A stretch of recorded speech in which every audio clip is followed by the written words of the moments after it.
I'm going to hand over to Dr. Ross Bryson now, who is going to lead us in an introduction to our seminar choices, which are going to take us through until the plenary session, or coffee, and then the plenary session. But Ross is going to introduce us to our choices, which you've already made. And if you've forgotten and don't know where you're going, there are copies of lists here, so you can look on the way out. Ross, it's wonderful to have you here. Ross really is the visionary or the inspiration behind so much of chaplaincy in primary health care, and it's great to have you here and leading a couple of the seminars as well. I just want to draw your attention to, on the ACGP stand, there's a book that Ross wrote many years ago now, but it's still very relevant, about healthcare chaplaincy. It's called Honouring Personhood in Patients, and it's £5, and it's on the ACGP stand if anybody wants to have a look or if anybody wants to buy it. So thank you very much, Ross, and I'll let you explain the seminars to us. Thank you. Well, it's a tremendous delight to be here. I work with Paul, who's already spoken, and just a brief story. Literally yesterday morning, I was teaching medical students, the Birmingham medical students. They were new to my practice. I have them for a few days.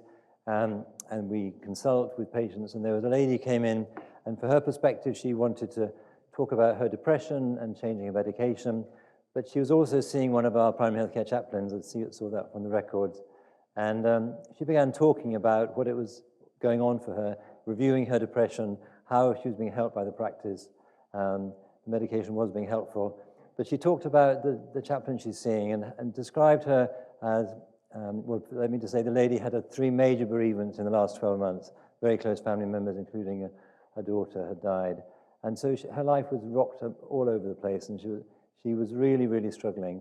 But she said that seeing the chaplain was like being a light in a dark tunnel, was a phrase she used. Now, what was lovely for me was I had 2 students. The students were doing the consultation, and I had come in to support the closure of the consultation. So they were actually experiencing firsthand a patient talking to them. This is their first exposure to general practice in that setting. And then she talked about what the chaplain had done for her. And she said, well, she really helped me understand what was going on for me. And then she put her hand here and said, and she helped me to find my own way forward. I thought that's it's a wonderful way of saying what we've been hearing this morning, to truly be listened to truly understand what was going on, and then to find her own way forward. And as she went out the door, one of the students said to me, that was a nice consultation. So here we are, talking about primary healthcare chaplaincy. I wonder if just for a moment you could just pause, enjoy the fact you've had some nice food, and you're sitting in comfortable chairs in this fantastic conference facility. Just still your mind for a moment. And I think for you personally, we've come to a conference about hope, hope bearers. What are the hopes you personally have? What are the challenges you face and the resources you have that might see those hopes fulfilled and those challenges overcome? And I'd like to have a look at this picture from the BBC of hundreds of starfish that were washed up on a Scottish beach as a result of Storm Arwen. I want to read to you the well-known tale of the starfish. It all started when a young girl was walking along a beach upon which thousands of starfish had been washed up during a terrible storm. When she came to each starfish, she would pick it up and throw it back into the ocean. People watched her with amusement. She'd been doing this for some time when a man approached her and said, "Little girl, why are you doing this? Look at the beach. You can't save all these starfish. You can't begin to make a difference." The girl seemed crushed, suddenly deflated. But after a few moments, she bent down, picked up another starfish, and hurled it as far as she could into the ocean. Then she looked at the man and said, "Well, I made a difference to that one." The old man looked at the girl inquisitively and thought about what she had done and what she said. Inspired, then he joined the little girl in throwing starfish back into the sea. Soon others joined, and all the starfish were saved. Could I ask you to reflect on that story just for a moment in the light of your personal circumstances, but then also with regard to the reasons you've come to this conference? Remind yourself of the unique, perhaps small, actions that you can take to make a difference. Then consider what might be achieved if others were to follow your example and work with you. This leads us to consider what we have hoped for. So the Hope Bearers is the title of the conference, but what actually is the hope that we are bearing? In coming to this conference, what were you hoping for? If you come from a faith community, do you hope that your community might be effective in caring more effectively for caring people in your faith community, or perhaps also in the wider community? If you work in the NHS, do you hope for a more whole person approach to healthcare? In line with the honesty of this morning's discussions, do you sometimes feel hopeless? Hopeless about the NHS, about social care, religious institutions? There will be a wide range of hopes in this room today, in part because we are an unusually diverse group of people. How often would you sit in a room with healthcare professionals and faith community leaders, with people working in both the voluntary sector and the statutory sector, with both doctors and chaplains? The fact that this kind of diversity is rare illustrates that in our Western worldview, there are some clear categories which we hold to, probably subconsciously, which divide us as we live out our lives. This relates to what is called our worldview, which I'd like to explain. See, so everyone has a worldview. It's a way of thinking. It's a foundation of assumptions that we build our understanding about the world and what we perceive to be reality. It helps us make sense. We've been talking about that, making sense of experience. It's as unconscious as it is conscious, and emotional as it is intellectual. It's part of the very fabric of our personhood. We take it for granted and rarely think about it unless it's challenged.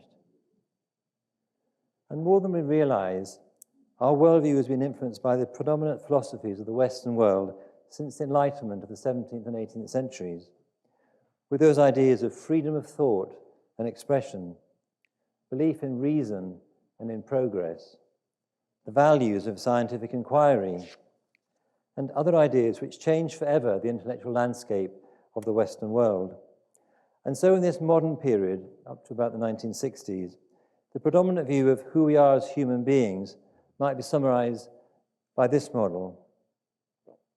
You see, here the body and the mind are seen as separate substances, and the spirit, if relevant at all to health and healthcare, is still further distanced from the body. Another model that we've been familiar with and you've heard this morning would be to see personhood in those three categories, in this case, separate categories. And of course, that very easily leads to this way of looking at healthcare, that those of you who love biology and ended up being a doctor, I spend most of my time on the body. The psychiatrists, the psychologists, the counselors focus on the mind, and the religious leaders and chaplains deal with the spirit. And that's subconsciously actually very powerfully present in all of our worldviews until it's challenged, until we begin to think about it differently. So what I would like to say is that this model is really not fit for purpose, as we've been talking this morning. From my perspective as a scientist, I learned about immunology very much under the body, and I realized that psychology fits very much under the mind. But in the last 40 years or so, for example, you've had the development of an academic specialty with lots of research bases called psychoneuroimmunology.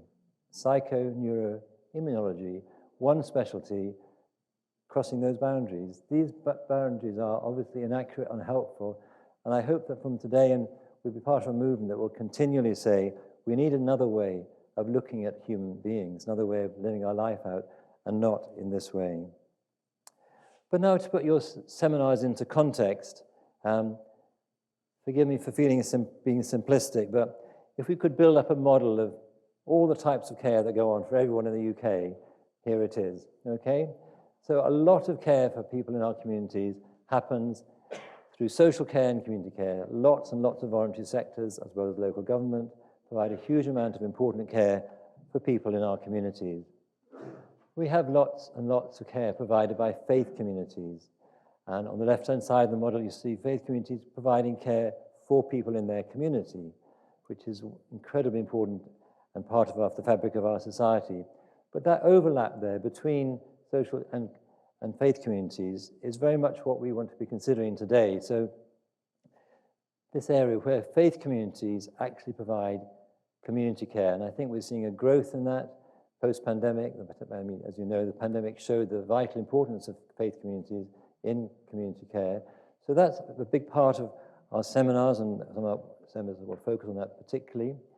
And then here comes the NHS, the biggest employer, second to the Chinese Red Army, I think, in the world, and so much care that we all appreciate. But you see, and there is an overlap there between the social and community care and the faith community. So that's where we're focusing our discussion here. And that's increasingly part of NHS policy to overlap and get involved and indeed to try and prevent some of the ill health problems that NHS will end up paying to treat. So that's where we're going. Social prescribing is a term that is one of our major seminars. It's a term perhaps most frequently used in the last 5 years and largely within the NHS, largely funded indeed by the NHS, but very much in the social context of our lives. So I wish I could go to that seminar on social prescribing, but unfortunately I can't go to more than 2 seminars. So that's one some of you are going to.